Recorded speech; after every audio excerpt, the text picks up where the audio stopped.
إن الحمد لله نحمده ونستعين به ونستغفره ونعوذ بالله من شرور أنفسنا وسيئات أعمالنا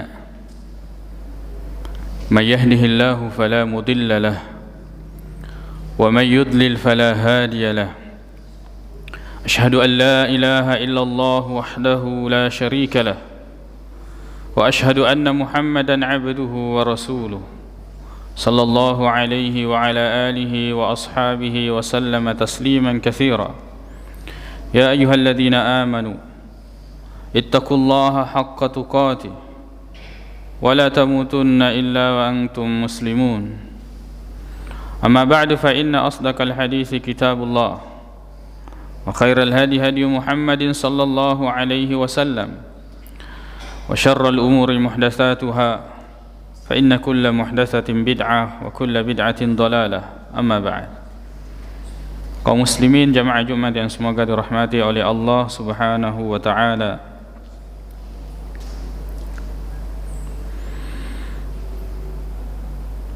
Dari surah Al-Fatihah yang merupakan ayat pertengahan, yaitu Iyyaka na'budu wa iyyaka nasta'in, di mana Allah Subhanahu wa taala dalam hadis qudsi ketika hamba membaca ini di dalam salatnya, maka Allah Subhanahu wa taala mengatakan, hadza baini wa baina 'abdi, inilah pada ayat ini antara saya dengan antara hambaku, wali 'abdi ma sa'al, dan bagi hambaku terhadap apa yang dia minta. Iyyaka na'budu, iyyaka artinya adalah kepadamu, na'budu kami menyembah, kepadamu kami menyembah. Di dalam bahasa Arab ini adalah merupakan bentuk kalimat yang sangat kuat dibandingkan ketika kita mengatakan na'budukah atau na'budu iyyaka, kami menyembah kepadamu. Ada perbedaan antara kepadamu kami menyembah dengan kami menyembah kepadamu. Sebab di dalam bahasa Arab ketika ada sesuatu yang harusnya di belakang kemudian dikedepankan, itu memberikan makna pengkhususan dan pembatasan, yang kemudian kita terjemahkan hanya kepadamu kami menyembah. Sebab kalau kita mengatakan kami menyembah kepadamu, boleh saja seseorang menyembah kepada Allah juga menyembah kepada yang lain. Menyembah kepada Allah, beribadah kepada Allah, dia melakukan salat, melakukan ibadah, akan tetapi bersamaan dengan itu dia juga menduakan Allah, menyekutukan Allah Subhanahu wa taala. Wa ma yu'minu aktsaruhum billahi illa wa hum musyrikun. Kata Allah Subhanahu wa taala, dan tidaklah mereka beriman kepada Allah Subhanahu wa taala kecuali bersamaan dengan itu mereka juga melakukan kesyirikan, menyekutukan Allah Subhanahu wa taala. Maka seseorang yang kemudian mengatakan kami menyembah kepada Allah, boleh jadi dia juga menyembah kepada yang lain. Tapi ketika dia mengatakan hanya kepadamu kami menyembah, maka betul-betul di sinilah tauhid.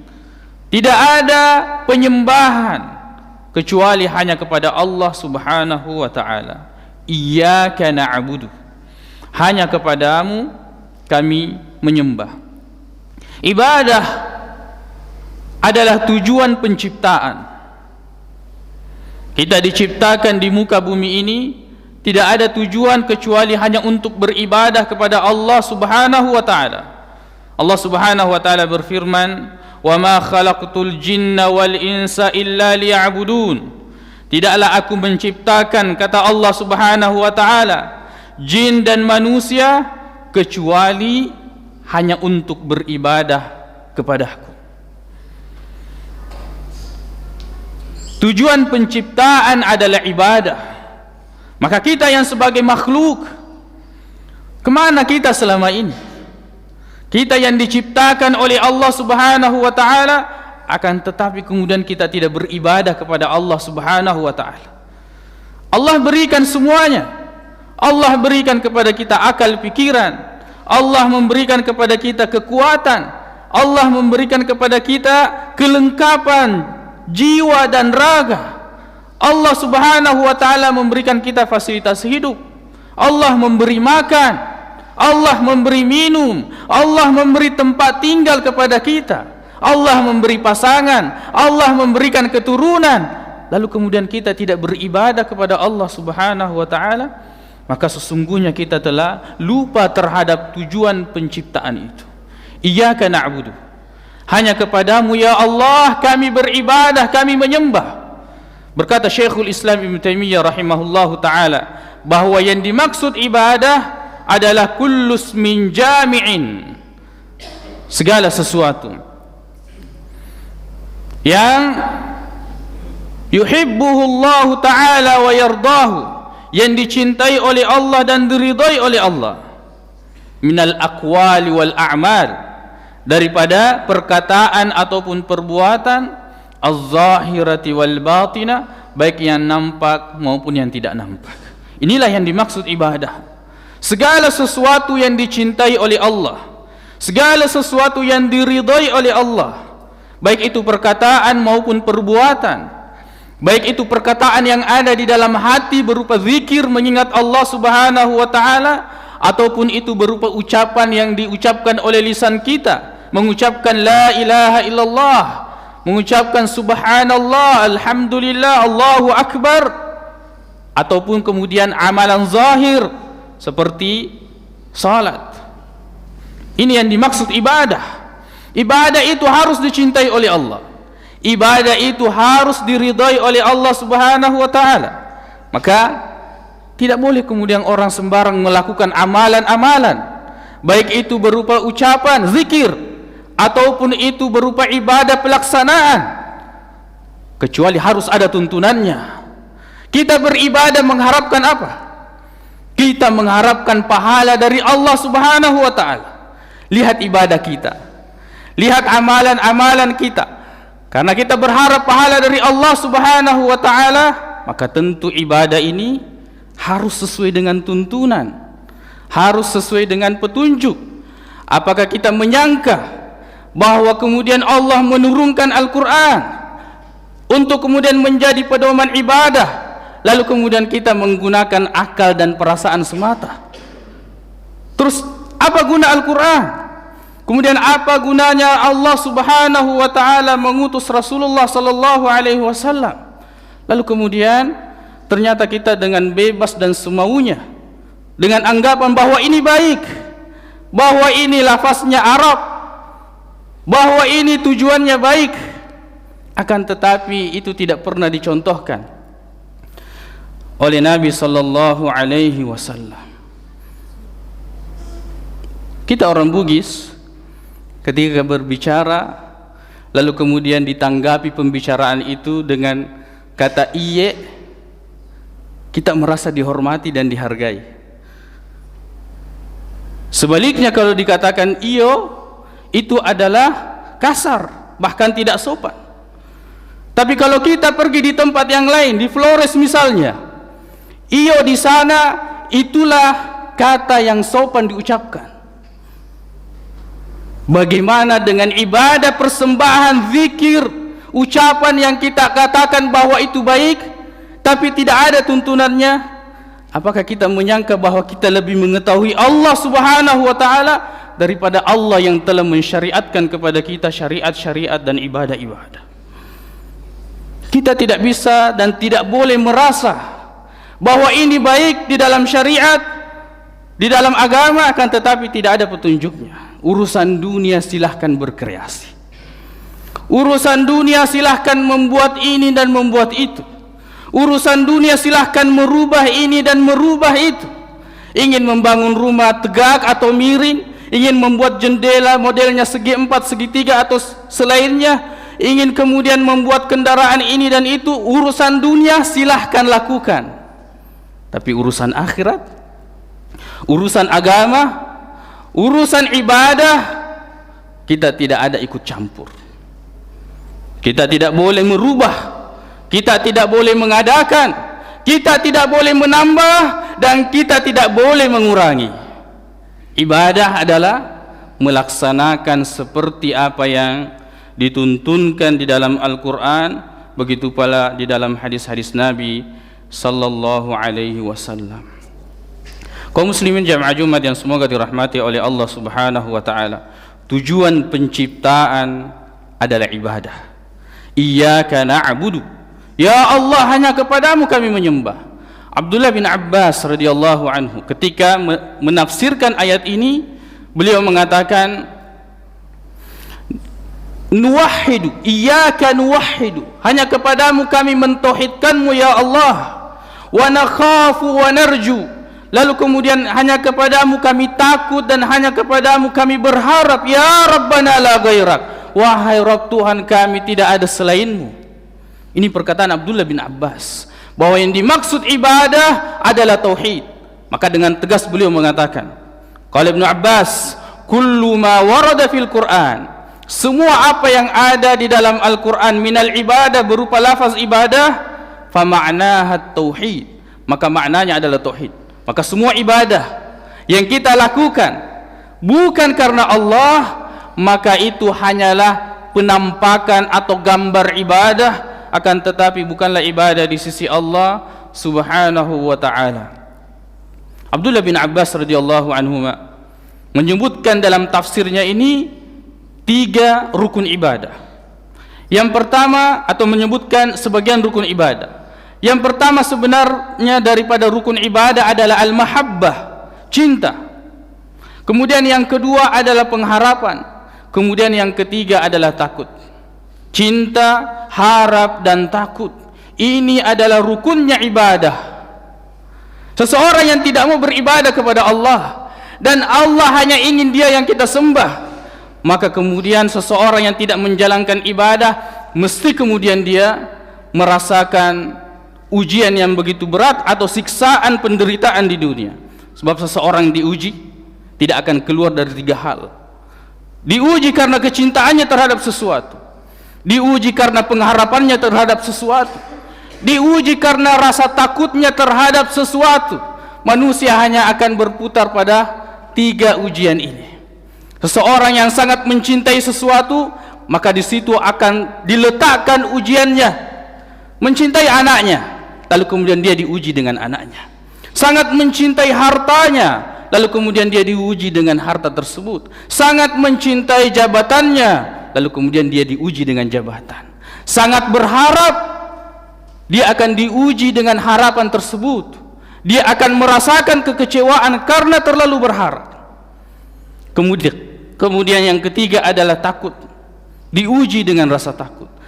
Setiap kita mengkhawatirkan atau menakutkan sesuatu, maka kemudian Allah Subhanahu wa ta'ala akan menguji kita. Cinta, harap, dan takut. Nabi Ibrahim alaihissalam, begitu beliau sangat mencintai anaknya Nabi Ismail, akan tetapi bagaimana Allah Subhanahu wa ta'ala kemudian mengatakan, sembelih anakmu.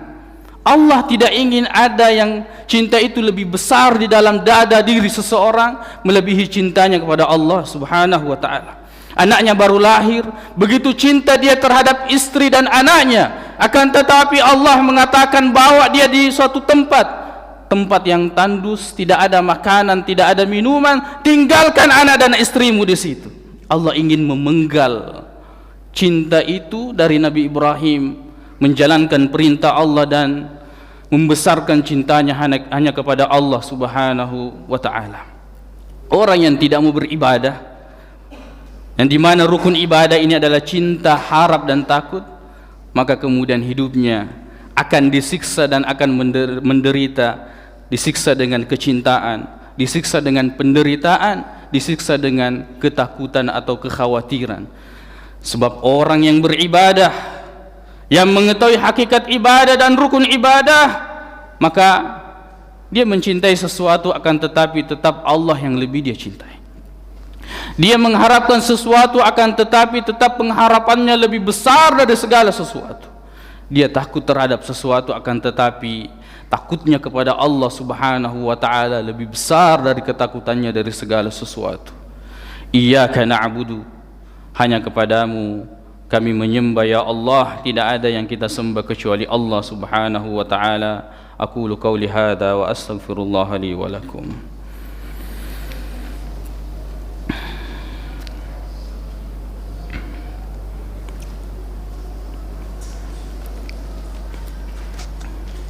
Alhamdulillahi rabbil alamin wal aqibatu lil muttaqin wala udwana illa 'alal zalimin. Asyhadu an la ilaha illallah wahdahu la syarika lah wa asyhadu anna Muhammadan 'abduhu wa rasuluh sallallahu alaihi wa ala alihi wa ashabihi wa sallama tasliman katsira. Amma ba'd.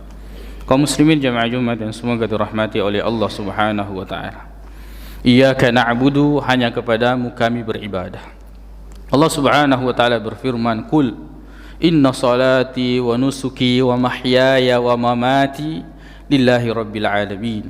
Katakan, sesungguhnya salatku, sesungguhnya ibadahku, sesungguhnya hidup dan matiku hanya milik Allah Subhanahu wa taala, hanya karena Allah Subhanahu wa taala. Kaum muslimin jamaah Jumat yang semoga dirahmati oleh Allah Subhanahu wa taala, maka ayat ini menjelaskan bahwa kita hanya boleh beribadah kepada Allah. Kita tidak boleh beribadah kepada selain Allah Subhanahu wa taala.